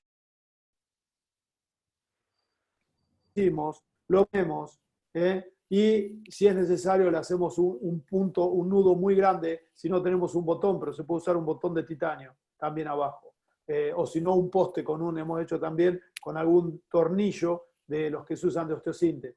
O sea, sin nada, fíjense que nosotros estamos usando una clavija del ligamento cruzado anterior, la mecha del botón y de poste un tornillo, se puede reparar la raíz con cero de gasto, una sutura nada más. Y un tornillo, que muchas veces tenemos tornillos ahí de las placas de osteosíntesis en el quirófano de traumatología. Tratemos de suturar todos los meniscos. No dejemos meniscos rotos. El sistema outside in lo hemos hecho con PDS, no necesariamente, perdón, con Vicryl, no con PDS, que es más barato todavía, y hasta se puede llegar bien al cuerno posterior del menisco interno. Así que tratemos, sea outside in, raíces, todo, de suturar todo. Es más que nada habilidad, es pensar cómo lo hacemos, pero la idea es tratar de suturar todo y no dejar meniscos rotos, con el menor costo posible, ¿no? Hoy sabemos nuestros países cómo están y por cuánto tiempo más van a estar así con la pandemia y todo. Doctor, otra pregunta. En los pacientes con lesiones del ligamento cruzado anterior, un pivote positivo y una lesión meniscal, ya tiene indicación completa de la plástica anterolateral durante la reconstrucción del ligamento anterior. No sé si la pregunta va orientada si para la decisión de hacer una plástica anterolateral tiene que ver el menisco. Si fuera esa, no. No tendríamos en cuenta si el menisco está roto o no para hacer una plástica anterolateral. Sí, nosotros tenemos dos grupos cuando hacemos plástica de ligamento anterolateral, la hacemos como en dos grupos. Una son los factores que tienen que ver con la rodilla y otro los factores que tienen que ver con el paciente. Los factores que tienen que ver con la rodilla son revisiones, recurvatum, rodillas muy laxa, Lachman grado 3 o más de 7 milímetros. Eso tiene que ver con la rodilla. Y con el paciente, pacientes laxos, pacientes de sexo femenino, pacientes jugadores de fútbol y de colisión, esos tienen que ver con ¿cómo se llama? Con el paciente. O sea, nosotros tomamos, de acuerdo al paciente y a la rodilla, cuándo se tiene que hacer una plástica de ligamento anterolateral o una Arlemer, ¿no? Pero no por un menisco. Siempre el menisco tratamos de suturarlo. O sea, yo lo que les quiero transmitir acá es que la longevidad va a ser mucho más grande en los próximos años. Si hacemos una meniscectomía a un paciente joven o relativamente joven, a la larga puede tener problemas. Tratemos de suturar todos los meniscos que veamos. Está bien, a veces no tenemos el material. Lo podemos hacer con lo más barato posible. Busquemos la vuelta, estudiemos, pero reparemos todos los meniscos. Si no tenemos para poner el plasma rico en plaquetas, hagamos marrow venting, que son unos agujeritos en el intercóndilo, y ese agujero, la médula ósea va a reforzar biológicamente la reparación. Doctor Ramón, otra pregunta. En aquellos pacientes que ya tuvieron jóvenes una meniscectomía parcial o total, ¿cuál es su protocolo de manejo con el plasma rico en plaquetas? A ver si te entendí. Pacientes que fueron jóvenes, o sea que... Pacientes jóvenes que tuvieron una menisectomía o una menisectomía total o parcial, si usted hace algún manejo a través o algún protocolo de manejo con PRP. Sí. Bueno, con PRP solo realmente no tiene tanto sentido, ¿no? O sea, si una paciente que tuvo una menisectomía parcial, hay que evaluar ese paciente en detalle. Porque si es un paciente joven, activo, deportista, que no tiene deformidades angulares y tiene una pequeña lesión cartilaginosa de cartílago hialino, esos son pacientes que pueden ser candidatos a trasplantes meniscales parciales o totales. Entonces, este es el planteamiento, más que colocarle plasma solamente. Claro, ahí está implícito una serie de cosas como los costos, como la posibilidad de hacer la intervención, etc. Pero el manejo, porque plantearlo como colocarle plasma es un simple paliativo para mejorar la inflamación y el dolor.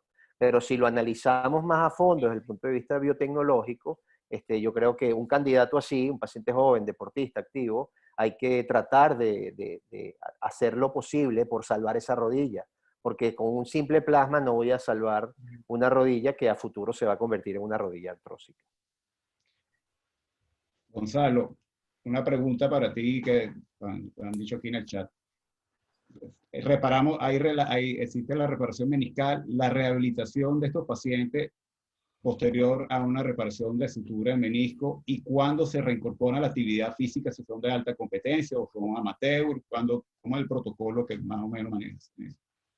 Sí, es muy buena pregunta esa, porque anteriormente me pasó antes de la pandemia. Opero a un jugador de Racing, el hermano que tenía 16 años, se rompe un asa de balde y en una ciudad le dice un médico a los 16 años con un asa de balde de menisco interno que como estaba jugando en San Lorenzo en las inferiores y tenía posibilidad de ir a reserva, dijeron que había que sacarle el menisco para que no parara y que volviera más rápido.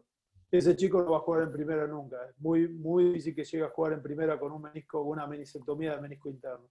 Entonces, es cierto que la rehabilitación es más lenta, que va a volver entre los 3 y los 4 meses a correr de a poco, y puede estar hasta 4 o 5 meses sin jugar, pero le prolonga la calidad de vida. O sea, ahora el concepto de la medicina del deporte no es volver rápido, sino que a los 40 años pueda estar haciendo dinero de su deporte, ¿no? Entonces, ¿cómo es el protocolo de rehabilitación? Una vez que se hace la sutura meniscal, el paciente inmediatamente va a hacer una carga en 3 puntos. Hoy estuvo por mucho tiempo la cantidad de papers que decían que si había que usar después una sutura meniscal muletas o no. Nosotros usamos el protocolo de Chala y la PRED, en donde después de la ruptura de la sutura meniscal usa inmovilizador 4 semanas, pero a la primera semana ya dobla la rodilla 90 grados. O sea, inmovilizador 4 semanas, pero la primera semana usa inmovilizador de 90 grados de flexión. Va a usar 6 semanas de muletas con carga parcial. O sea, desde el primer día va a usar carga parcial. Ese es el protocolo de la PRED y Chala. No hay mucha evidencia científica de esto, si hay que usar o no brace, si hay que usar o no muletas, pero nosotros el protocolo de uno de los que más experiencia tienen es el de Chala y lo usamos al de ellos. Entonces, 6 semanas de carga parcial y 4 semanas de inmovilizador, movilidad de rodilla hasta 90 grados en la primera semana. Y la protección de la flexión máxima en los conos posteriores de los meniscos hasta el segundo o tercer mes sin dolor, porque hay muchos que ya le dan la flexión máxima de entrada, conviene retrasarlo un poco. Para empezar a correr después de las 6 semanas empieza a hacer bicicleta. Para empezar a correr depende del dolor también y de la fusión de la rodilla, es de 2 a 3 meses. A partir del tercer mes empieza a hacer algo de fútbol. Y al cuarto, quinto mes, dependiendo del deportista, de si está un deportista profesional o no, ahí empieza a jugar al fútbol, a hacer otro deporte de contacto. Pero acordémonos que no tienen que volver rápido porque tienen que ese menisco que aguantar. Por eso el cambio de paradigma es no volver rápido como se hacía antes, sino que a los 40 esté haciendo deporte de alto nivel. Yo quiero aprovechar para hacerle una pregunta a Gonzalo en relación a eso. El manejo posquirúrgico cuando hay una reconstrucción de ligamento cruzado junto con reparación meniscal o una reparación de ligamento colateral con reparación meniscal.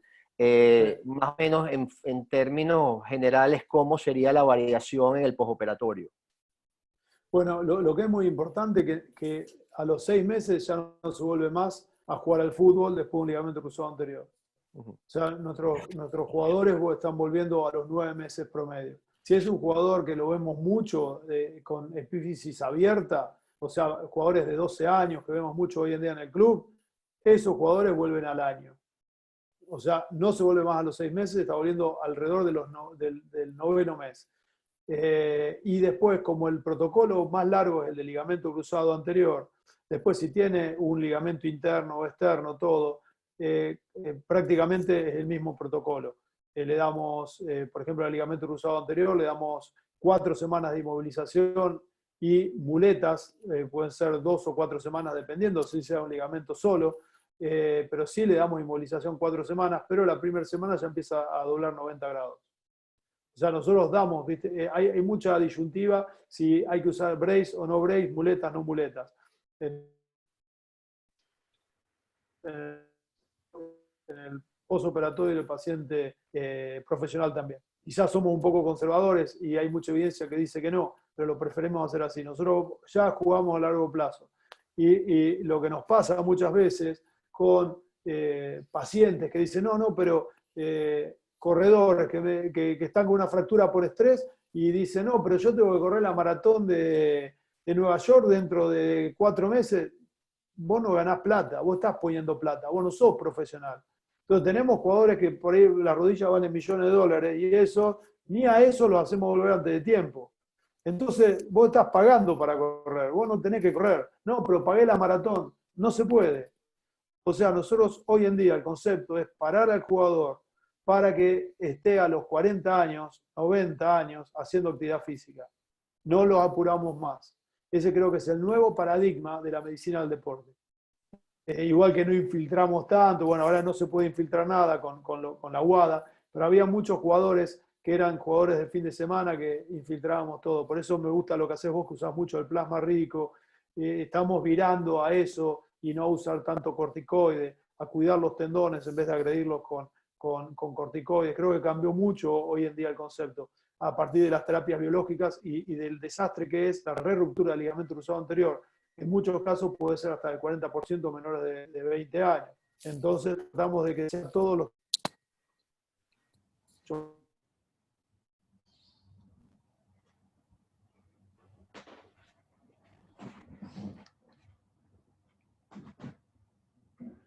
No sé si queda alguna pregunta. Hay muchos amigos acá, grandes amigos, ex fellows nuestros, gente que vino con nosotros.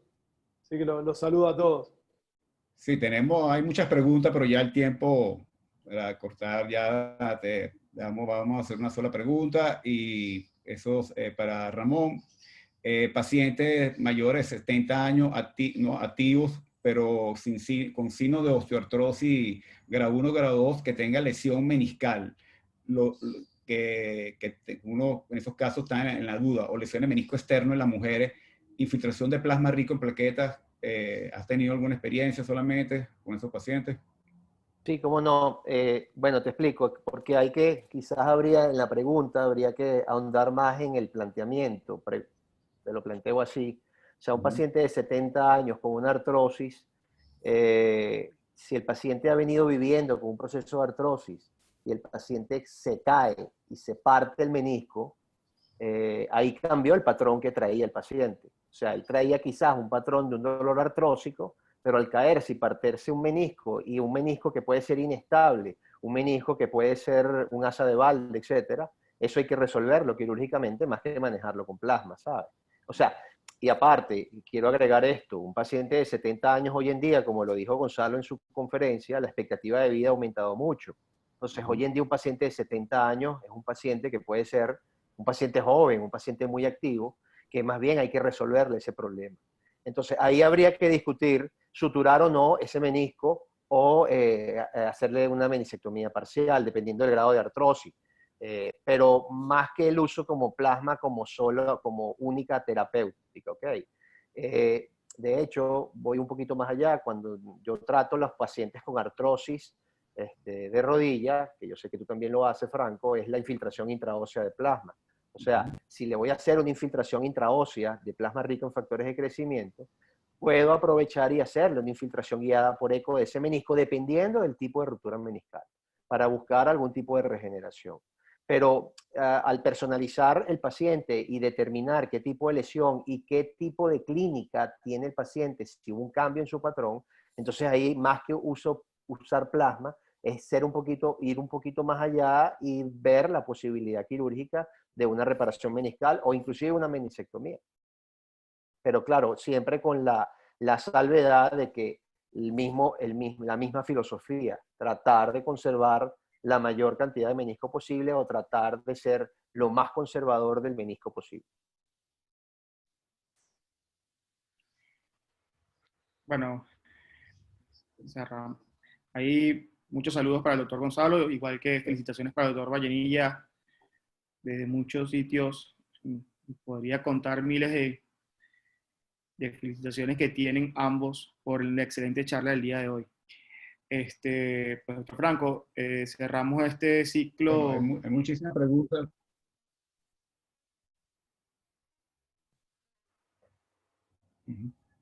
Sí, bueno, ya hay muchas preguntas que las contestaremos ahorita, después se la pasaremos al doctor Gonzalo Gómez y al doctor Vallenilla.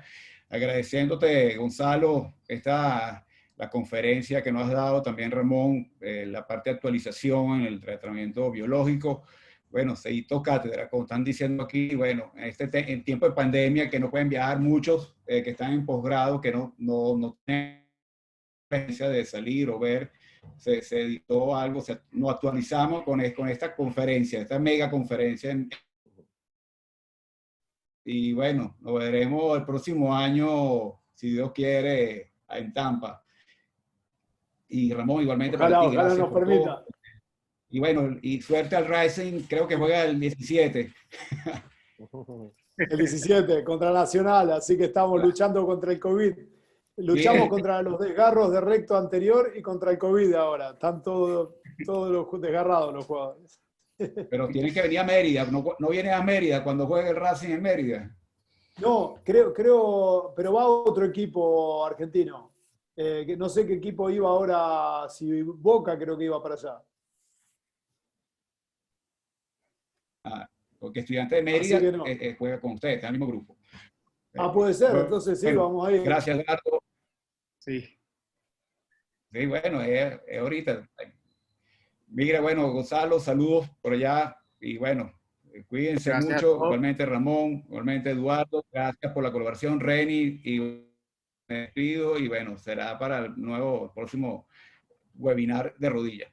Saludos a Muchas todos. gracias por la invitación, saludos a todos, a los amigos, felicitaciones Ramón por la excelente conferencia, Franco, muchas gracias por la invitación, Eduardo Bustillo y Reni Cárdenas, muchas gracias, y bueno, gracias a todos los amigos que nos están escuchando, hay muchos amigos, así que saludos a todos. Bueno, Gracias. me uno a la felicitación y honrado y agradecido por la invitación y bueno, espero que se repitan estos eventos que son de gran utilidad para todos nosotros. Nos estaremos viendo el Bueno, sábado entrante. feliz tarde. Con la actividad. Están invitados, estimados amigos. Muchas gracias por Buenísimo. el tiempo de Gracias, ustedes. gracias por todo. Gracias. Suerte. Hasta Chao, luego. chao. Gracias. Feliz tarde, saludos, feliz fin de semana. Igual para Gracias. ustedes. Igual. Chao, Igual. gracias. Hasta luego. Chao, hasta luego.